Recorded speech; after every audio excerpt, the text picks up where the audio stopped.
Tonight, we begin with a pattern that communication experts had studied, journalists had documented, and staff members had dreaded. A pattern that unfolded not over decades, but in seconds. Seconds that launched 1,000 headlines. Seconds that sent aides scrambling for damage control. Seconds that moved markets, strained alliances, and confused millions. What Elon Musk, Joe Biden, and Vladimir Putin share is not ideology, it's not geography, it's not even power in the traditional sense. What they share is a dangerous habit. They speak first, they think later, and they let everyone else clean up the wreckage. And when powerful men speak without filters, the world does not pause for clarification. It reacts with confusion, panic, and sometimes irreversible consequence. For years now, there had been warnings, not from enemies, not from critics, just warnings that impulsive communication from powerful figures was becoming a structural problem. Elon Musk has been disruptive, yes, but he has been celebrated in his disruption. His moves have followed a certain logic, a vision, almost a method to the madness.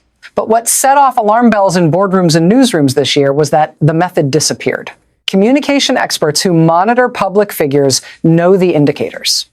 The late-night posts without context, the contradictions within hours. The walking back disguised as doubling down. The sudden pivot that makes yesterday's statement obsolete, all of that became routine. And whenever powerful figures normalize chaos, it means institutions start to crack. Joe Biden presented a different problem. His impulsive moments weren't strategic provocations. They were glimpses behind the teleprompter. Off-script comments about Taiwan. Unplanned remarks about regime change. Statements his own staff had to reinterpret within the hour. Putin, meanwhile, wielded impulsive communication as a weapon. Nuclear hints dropped casually. Red lines announced and redrawn. Threats issued like weather forecasts. 3 men, 3 styles, 1 shared failure, the inability to understand that words from powerful mouths do not disappear. They echo, they escalate, they become policy, whether intended or not. Early this year, analysts detected what they described as a communication crisis convergence, including incidents that had not clustered so tightly in over a decade. These are the kinds of verbal misfires that leaders only produce when they are signaling something very specific: exhaustion, desperation, or complete detachment from consequence.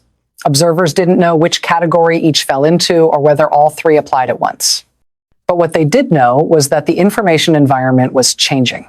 And when the world's most powerful voices shift toward chaos without explanation, even by small degrees, everyone downstream pays the price.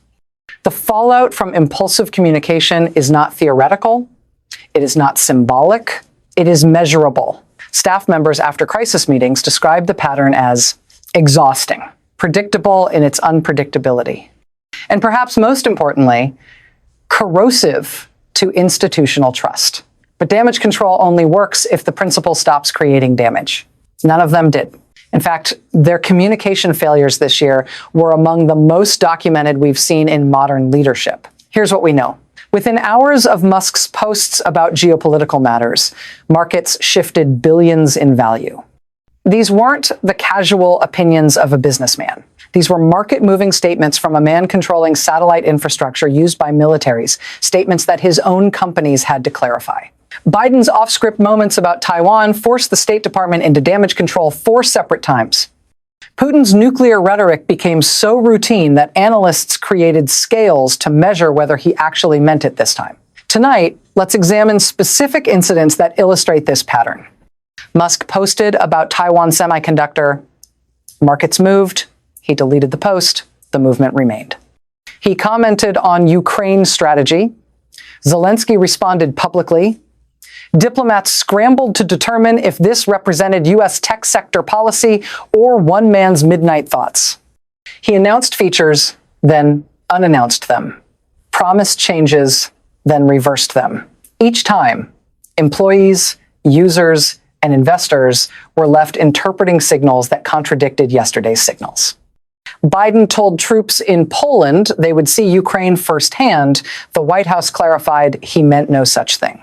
He declared Putin cannot remain in power. Officials spent days explaining he wasn't calling for regime change. He stated the U.S. would defend Taiwan militarily 4 times, while official policy remained strategic ambiguity. Putin announced nuclear exercises after breakfast. He suggested territorial claims by lunch.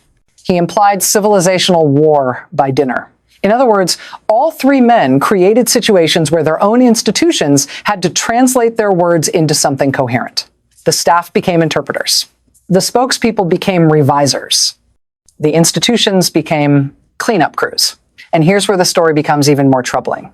Analysts now believe that impulsive communication from leaders is designed to test the resilience of their own institutions. Each wanted to see whether their systems would absorb the chaos, but instead, the opposite happened. The systems didn't absorb it. They normalized it. Staff stopped pushing back and started pre-writing clarifications.